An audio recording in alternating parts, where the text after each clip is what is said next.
J'ose, je vais essayer, je me lance et ça va marcher. C'est ce que s'est dit Noémie en lançant son entreprise à la fin de ses études. Comme tous les entrepreneurs que je reçois pour ce format, j'ose. Ne pas rentrer dans le monde du travail comme salarié, faire face à la surprise de ses proches, se confronter aux peurs d'entreprendre, mais se lancer dans l'aventure. Je rencontre ces entrepreneurs qui ont choisi de se risquer à essayer la voie de l'entrepreneuriat jeune. Je te souhaite une bonne écoute en compagnie de Noémie.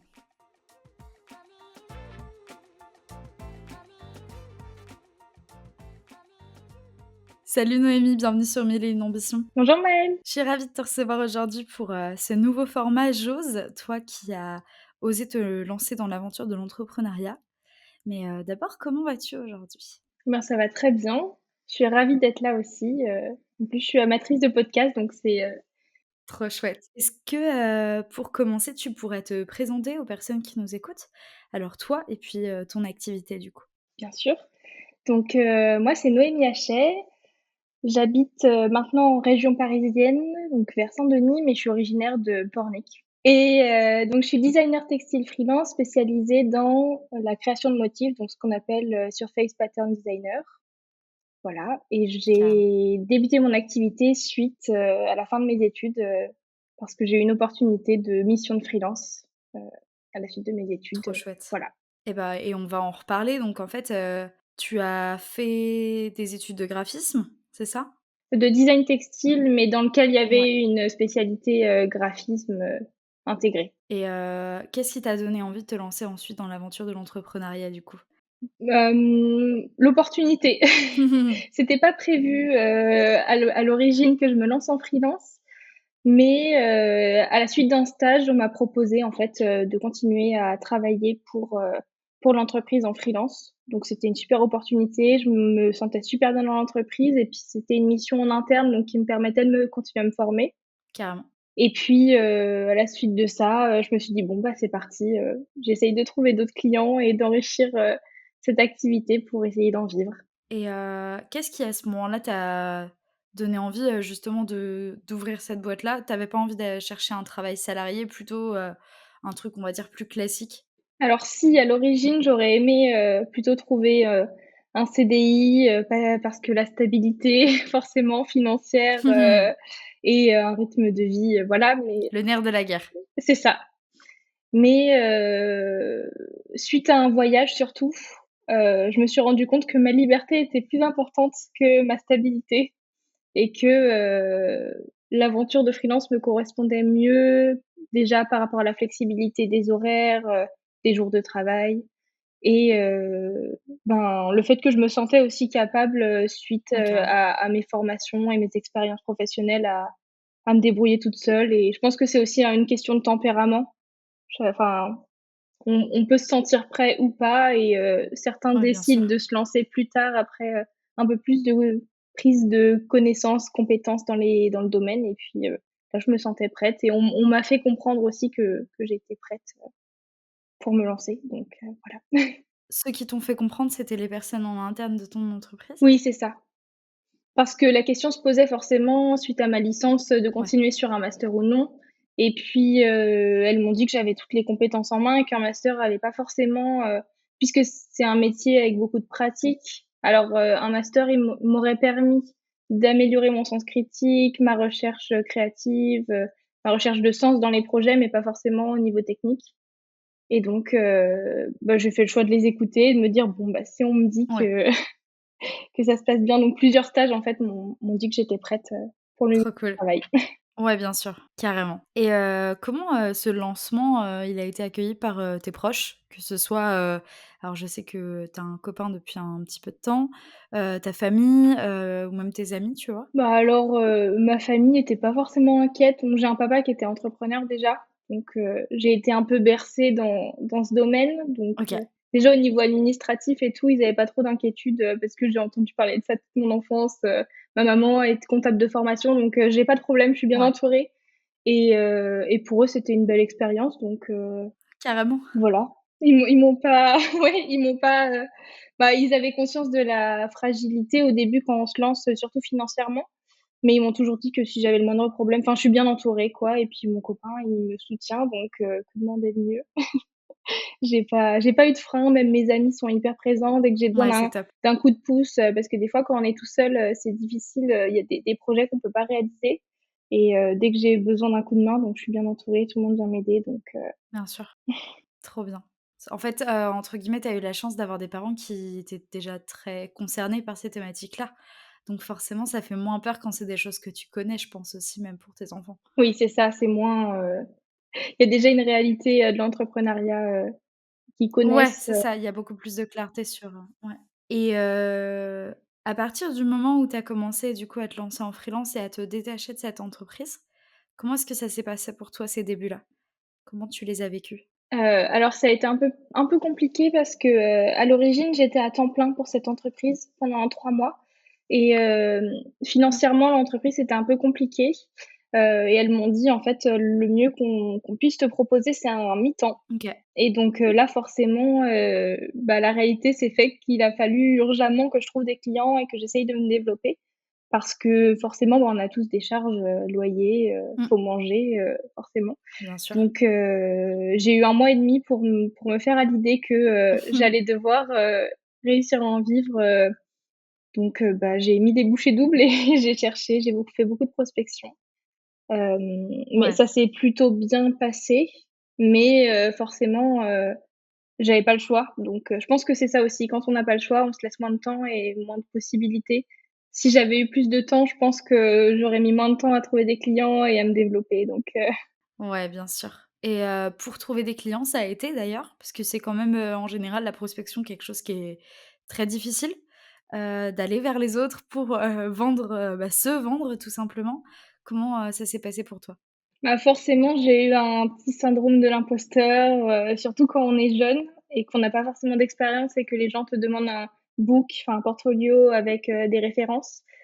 Donc sur Mmh. ce fait, ça a été un peu compliqué, de passer outre, bah, le fait que j'avais pas forcément d'expérience, enfin j'avais de l'expérience mais pas assez à leurs yeux, et donc il a fallu me dire, ben, quelles sont mes Mmh. forces? Alors, et en quoi le fait que je sois jeune, puisse, Ouais. aller à mon avantage et comment est-ce que je peux me vendre et donc ben, j'ai fait une petite liste de tous les éléments qui me paraissaient être mes forces. Et donc Ouais, carrément. ensuite, ben, j'ai pas mal, envoyé de mails. J'ai eu aussi des projets qui sont venus à moi grâce à des amis, parce que j'ai aussi des amis qui sont dans le milieu du design, mais pas forcément, dans le textile Ouais, et ça qui avaient aide. des projets, qui nécessitaient, du motif, donc j'ai eu ça, mais j'ai aussi participé à un salon professionnel qui s'appelle Première Vision à Paris, donc ça, c'était vraiment Mmh, carrément. un projet assez fou et je me suis décidée très, très tard, pour réaliser, pour y participer. Ouais, Donc ça a été beaucoup de stress, mais j'ai réussi. Donc pour info, Première Vision, c'est un salon international qui se déroule à Paris, OK. qui est autour du textile. Donc on peut, les acheteurs viennent sourcer autant de l'accessoire que, du textile, du packaging, mais autour du textile en général, un peu plus axé, prêt-à-porter et aussi du motif du coup, parce qu'il faut du motif sur le tissu. Enfin, pour certains, certains Ouais. recherchent. Et donc ce salon, c'était assez difficile. J'étais la plus jeune exposante du salon, donc ça m'a un peu angoissée et on me l'a fait aussi comprendre. Certains étaient adorables, mais d'autres, un peu plus réticents à ma jeunesse. Ouais, carrément. Ouais, et puis c'est, le nerf de la guerre quand on se lance, à nos âges, c'est que, il faut réussir à prouver que, bah, on peut y arriver même si on a moins d'expérience et qu'on est, tout autant légitime d'être là que les personnes, qui le sont depuis, très longtemps. Et quand tu t'es lancée, quelles ont été, les peurs, présentes pour toi et celles qui ont pu, notamment te paralyser, dans ton lancement d'activité? Bah, la peur de pas réussir en général déjà, Ouais, c'est déjà pas mal. bah, parce que bah, faut pas compter ses heures en fait, donc la peur de pas avoir assez de temps pour réaliser, notamment pour le salon, il fallait que j'ai une collection de 100 Ouais, motifs minimum et j'avais 1 mois et demi et fallait que je deal avec un mi-temps ma collection de motifs et d'autres projets en parallèle. Donc Mmh. ça, la peur de pas avoir assez de temps parce que forcément je mets Ouais, ça commence à faire beaucoup. bah, ouais, puis je mets un peu plus de temps, je pense, sur certains points, que d'autres plus expérimentés. Je pense que dans 2 ans, ça me paraîtra, plus simple de réaliser une collection de 100 motifs en 1 mois et demi, quoi. Bah et puis c'est normal aussi, ouais, carrément. Bah, ouais, donc voilà et puis, peur, mais je pense que ça va avec la confiance en soi, en fait. C'est la peur de pas être à la hauteur, que, ça ne convienne pas aux clients, mais je pense que c'est aussi dans un ça va dans le bon sens parce que c'est mon côté assez perfectionniste. J'aime rendre du travail, propre, clair, donc c'est positif. Mmh, carrément.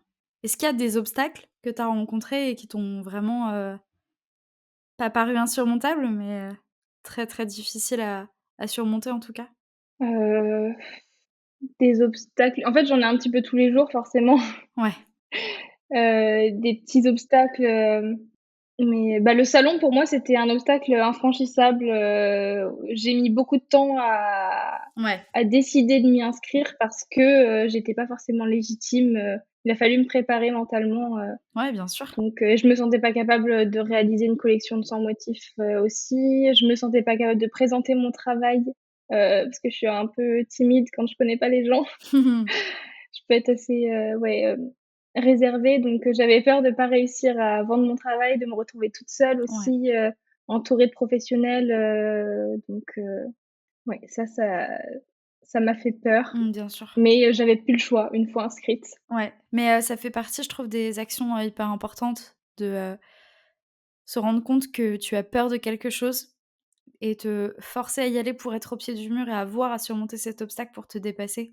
Ça fait partie des petites actions qu'en tant qu'entrepreneur, jeune notamment, où ça nous permet vraiment de nous challenger et puis, d'essayer d'aller plus loin et de faire des choses qu'on n'aurait jamais osé faire, en fait. Ouais, c'est ça. Mais j'avoue que j'essaye de travailler justement sur cette peur parce que je sens qu'elle me paralyse et que c'est mon frein Bien sûr, et que sans elle, je pourrais aller plus loin.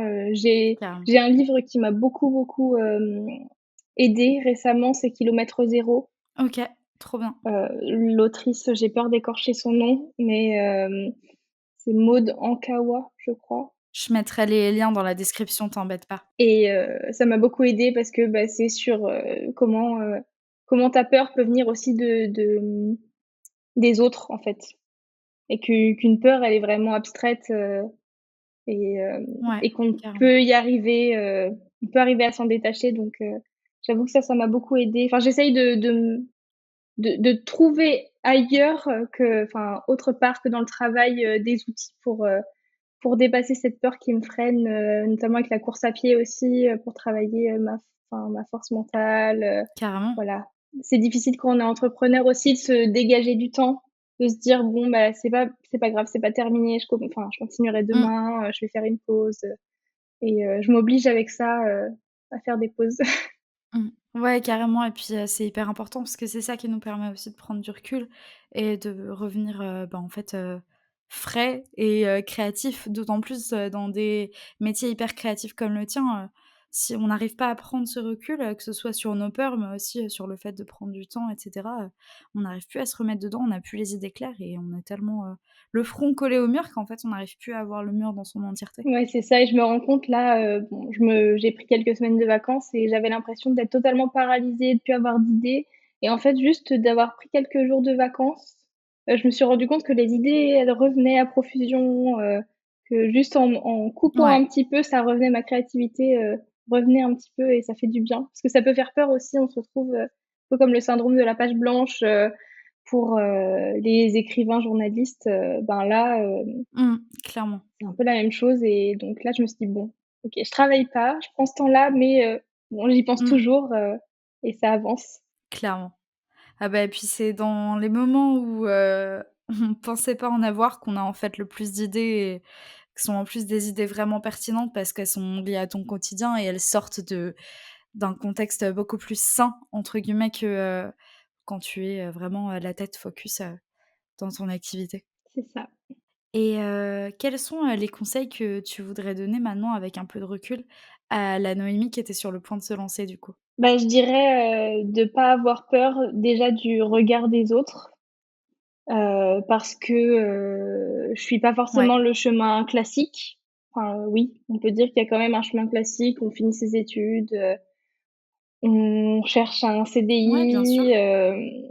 et là, déjà de pas avoir peur, de prendre un autre chemin qui me convient mieux et de penser à moi avant, enfin, penser à mon bien-être, hem, dans la vie avant de penser à ma stabilité dans laquelle, je pourrais m'enfermer. Donc ça, ce serait le premier conseil. Hem Et sinon, bah, Carrément. de me faire confiance parce que, j'essaye de faire l'exercice souvent de me dire, bah enfin, j'ai l'impression de pas avancer parfois, de ne rien avoir fait, de procrastiner alors que pourtant je suis plutôt du genre, Ouais. à avancer, très efficacement, très organisée. Mais je vois pas forcément mon avancée et j'essaye de me dire, Ouais. «Waouh, il y a 6 mois, j'aurais jamais pensé, bah, déjà Mmh. participer à un salon professionnel à seulement 22 ans. J'aurais pas pensé, bah, me retrouver à chercher des clients et obtenir des contrats, négocier des contrats» et franchement, ben, savoir être fier de soi, quoi. Savoir, Ouais, bien reconnaître sûr. qu'on avance, et se faire confiance parce que Ouais, carrément. ou peut-être demander aux gens aussi, je demande souvent à mes amis, on en discute, j'ai d'autres copines qui sont entrepreneurs Bah, c'est super important. et qui me disent: «Mais regarde, il y a 6 mois, tu étais pas là et tu aurais pas pensé être, à ce point-là, tu as avancé» et ça, c'est ouais, je pense que c'est le conseil que je devrais retenir en numéro 1. Et puis, il y a un truc, hyper bête, que moi j'ai trouvé comme astuce, enfin astuce, c'est de, en fait, te poser des objectifs et faire des bilans. Parce que c'est bête, mais s'imposer des temps comme ça te permet de te rendre compte du chemin que tu parcours et de se rendre compte que, ouais, en 6 mois, là, tu viens, par exemple, de remplir, les 6 objectifs, que tu t'étais donnés et bah, c'est pas rien, en fait. Ça veut dire que tu accomplis ce que tu essayes d'accomplir et de se poser et se donner des temps pour, le réaliser, je trouve que c'est hyper important.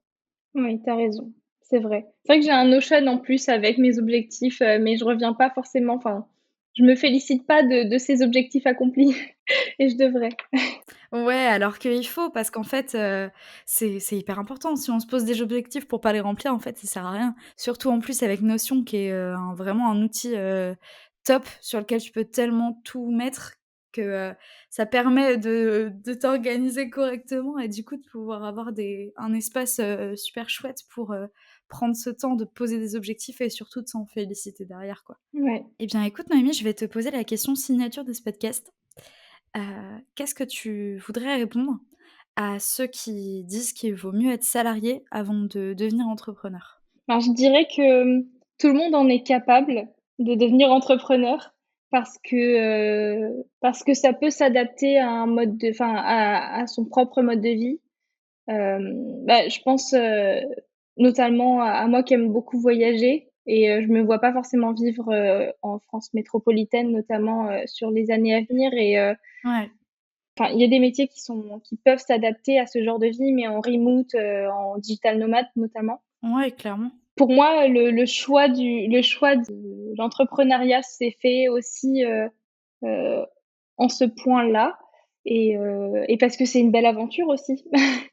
C'est enrichissant en tout point, humainement, on doit tellement, dealer Ouais, avec, ben, forcément la comptabilité, l'organisation, à certains, niveaux aussi, bah, gérer du personnel ou des stagiaires, c'est super enrichissant, on fait des super rencontres et quand on est tout seul, on est souvent amené aussi à aller discuter avec les autres et faire des belles rencontres pour, s'entraider, carrément. c'est, un milieu, qui est super chouette, enfin, il y a beaucoup de bienveillance, en tout cas autour de moi, je sais pas, pour d'autres ça se passe Mmh. peut-être différemment, mais j'avoue que j'ai fait que des belles rencontres, tout le long, ça fait seulement, 1 an et demi.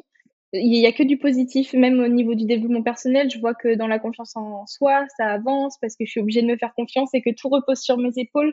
Donc ça peut être un poids aussi, lié à de l'angoisse, Clairement, mais c'est quand même positif, parce qu'on s'accomplit personnellement en clairement. Eh bien écoute Noémie, est-ce que tu voulais ajouter quelque chose? ben, je voulais te remercier déjà de m'avoir invitée. Je suis ravie d'être là et d'avoir pu discuter avec toi et d'avoir peut-être aidé, d'autres, jeunes, à se lancer. Ce serait chouette. Oui, c'est certain, forcément, ont besoin d'informations, sur, comment entreprendre quand on est jeune. Je suis ouverte, à la discussion. J'aide avec, grand plaisir, tous ceux qui ont des questions, même par rapport à mon métier. Carrément, bah, avec plaisir. De toute façon, il y aura bien évidemment tous les liens dans la description pour, te suivre, te soutenir et puis retrouver ton travail. Moi, je te remercie énormément Noémie, de t'être, confiée, à mon micro aujourd'hui et puis, on te souhaite beaucoup de réussite, de continuer à créer de super, univers, de super motifs, de continuer à prendre, confiance en toi, en ton travail et à te surpasser et puis, on se dit à bientôt. Bah, merci beaucoup à toi Maëlle. À bientôt. Si cet épisode t'a plu, je t'invite à t'abonner au podcast et lui laisser une note sur ton application préférée. Tu retrouveras dans le format J'ose les paroles de ceux qui ont osé se lancer dans l'aventure de l'entrepreneuriat dès le départ. Des témoignages forts à découvrir sur 1001 ambitions. Et si tu veux suivre en direct l'actualité du podcast, tu peux me rejoindre sur Instagram. Je te remercie pour ton écoute et on se donne rendez-vous le mois prochain pour un nouvel épisode de J'ose par 1001 ambitions.